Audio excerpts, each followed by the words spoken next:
जल और हरियाली है तब तक जीवन सुरक्षित है का दावा करने वाली बिहार की सरकार ने एशिया में ताजे पानी की सबसे बड़ी गोखुर झील और सबसे बड़ा आर्द्र भूमि क्षेत्र वाले कांवर झील को सरकारी उपेक्षा वाली धीमी जहर देकर मौत की तरफ धकेल दिया, जो अपनी आखिरी सांसें गिन रही है। बिहार सरकार ऐसे प्राकृतिक धरोहर के कब्र पर 24,524 करोड़ के जल जीवन हरियाली योजना का उत्सव मना रही है। उक्त बातें प्लूरल्स पार्टी की अध्यक्षा पुष्पम प्रिया चौधरी ने जमंगलागढ़ परिसर में आयोजित कांवर संवाद परिचर्चा में कही। ये परिचर्चा कांवर झील के संरक्षण, संवर्धन और टूरिस्ट क्षेत्र के रूप में विकसित करने को लेकर की गई थी, जिसमें संबंधित सभी भागीदार समूहों ने हिस्सा लिया।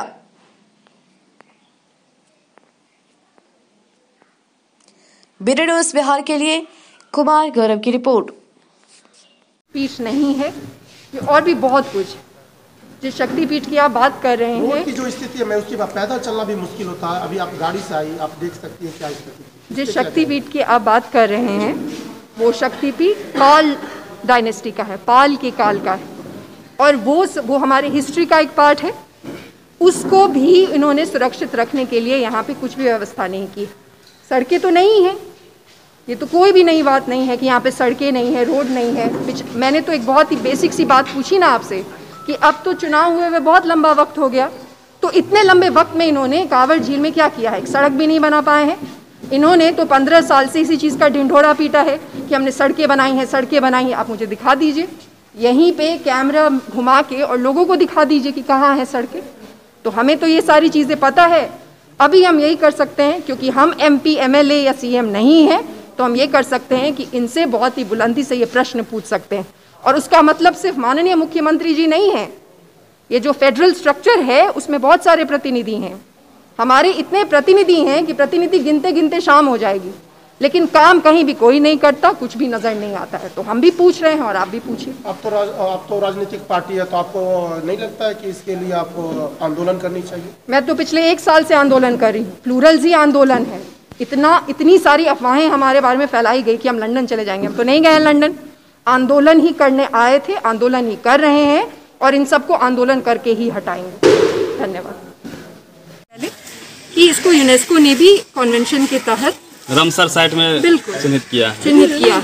उस साइट में चिन्हित रामसर में चिन्हित होने का मतलब ही ये होता है कि आप इंटरनेशनली रिकग्नाइज्ड हैं। और जो सबसे ज़्यादा उसका इम्पोर्टेंट मतलब है वो ये है कि जो डेवलपमेंट होना चाहिए वहाँ पे वो सस्टेनेबल होना चाहिए और प्रोटेक्शन होनी चाहिए।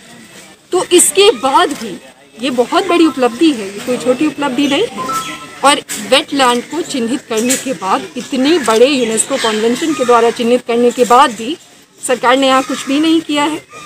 उसके अलावा आपको भी ये मालूम होगा कि बहुत ही मशहूर जो हुआ करते थे डॉक्टर सलीम अली, उन्होंने यहाँ पे बहुत लंबे वक्त तक शोध करके और फिर यहाँ पे उन्होंने सैकड़ों ऐसी स्पीसीज पाई हैं चिड़िया, बर्ड्स की, जिसमें कि 50 लगभग जो माइग्रेंट बर्ड्स होती हैं वो हैं।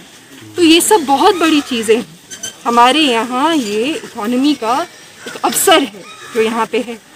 और हम ये भी बात करना ज़रूरी है कि 1987 में जो 7,000 हेक्टेयर डिमार्केट हुआ था, वो आज के दिन में सिर्फ 2500 हेक्टेयर कैसे बच गया? तो उसको बचाने के लिए, और ये पूरे दौरान में जो सरकार रही है वो नीतीश जी की रही है, माननीय मुख्यमंत्री जी की। तो ये नया एक जो लेके आए हैं, जो उनकी परियोजना है 25,000 करोड़ की, जल जीवन हरियाली, क्या ये जल जीवन और हरियाली नहीं है? तो उस पर जो वो पाखंड कर रहे हैं, जिसपे की ठेकेदारी हो रही है, तालाब खुद रहे हैं, उसका अगर 20% भी वो इस पर खर्चा कर देते, अगर 5,000 करोड़ भी इस पर खर्चा कर देते, तो यहाँ की सूरत अलग होती बिल्कुल। जो हमें अभी देखने को मिल रही है, यहाँ की हालत जो इतनी ख़राब है, इतनी घटिया है, वो नहीं रहती। उसके अलावा जो मंदिर है जहाँ हम आते हैं, अभी भी हम जिस मंदिर गए, ये मंदिर, इसका बहुत ज़बरदस्त सिग्निफिकेंस है। बुद्धकाल से ही मंदिर को माना जाता है, बुद्धकाल में ये मंदिर बना था। बिल्कुल। तो ये पाल वक्त का है, जब पाल डायनेस्टी हुआ करती थी, उस वक्त का ये क्रिएटेड मंदिर। इसका मतलब है कि उस वक्त का एक्सकेवेशन यहाँ पे होना ज़रूरी है। उस वक्त की, महाभारत के वक्त की भी एक्सकेवेशन की इम्पोर्टेंट साइट है ये। तो इसको उनको एक्सकेवेट करनी चाहिए, इसको पता लगाना चाहिए कि कितनी सारी चीज़ें और हैं जो कि यहाँ पे हमें उस वक्त की मिल सकती हैं। पर ये सब करने के लिए सबसे ज़्यादा ज़रूरी है कि आपके पास नीयत होनी चाहिए। समुद्र की ये बात क्या करते हैं, समुद्र नहीं है इसलिए हम उद्योग नहीं लगा रहे, रोज़गार नहीं लगा रहे। ये तो अपने आप में रोज़गार का इतना बड़ा अवसर है।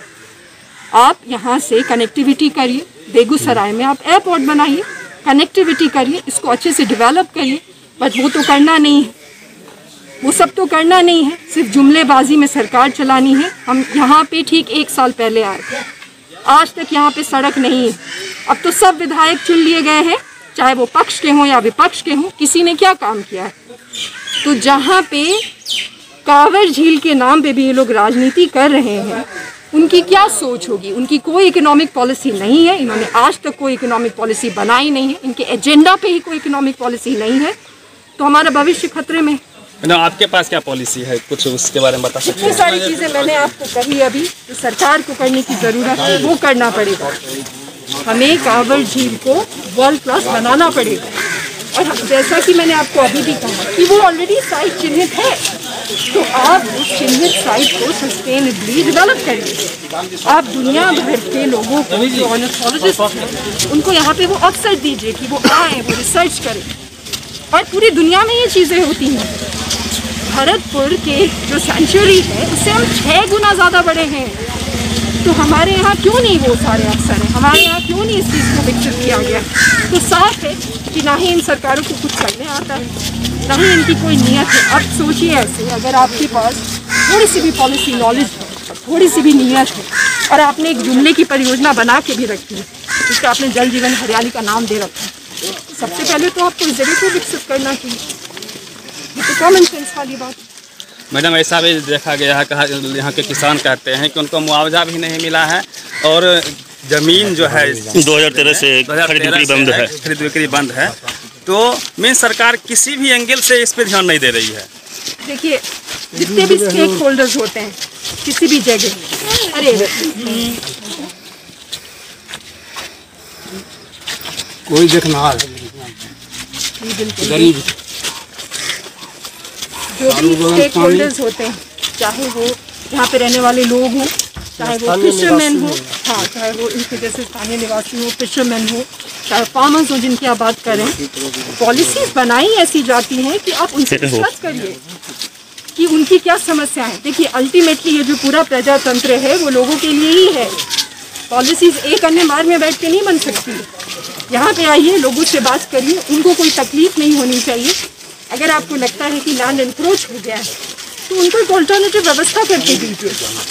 ये सब सरकार का काम है। मैडम, यह प्रश्न राकेश सिन्हा ने राज्यसभा में भी उठाया था, लेकिन क्या लगता है कि केंद्र स्तर पे सरकार को आगे आना चाहिए या राज्य सरकार के बूते से बाहर की चीज़ है क्या? ये सब तमाशे की बात है। हमारा जो कॉन्स्टिट्यूशन है उसमें हर व्यक्ति को अधिकार है कुछ करने का। हर जनप्रतिनिधि के पास अपने पावर्स है, अपने अधिकार हैं। तो ये लोग जाके जो बातें सिर्फ उठाते रहते हैं, ऐसा तो नहीं है कि हमारे जैसे सरकार से बाहर है, ये तो सरकार का ही हिस्सा है। और सब प्रतिनिधियों को कॉन्स्टिट्यूशन ने ज़बरदस्त पावर दी है। आज तक उन्होंने कितना रुपया खर्चा किया है कांवर जी?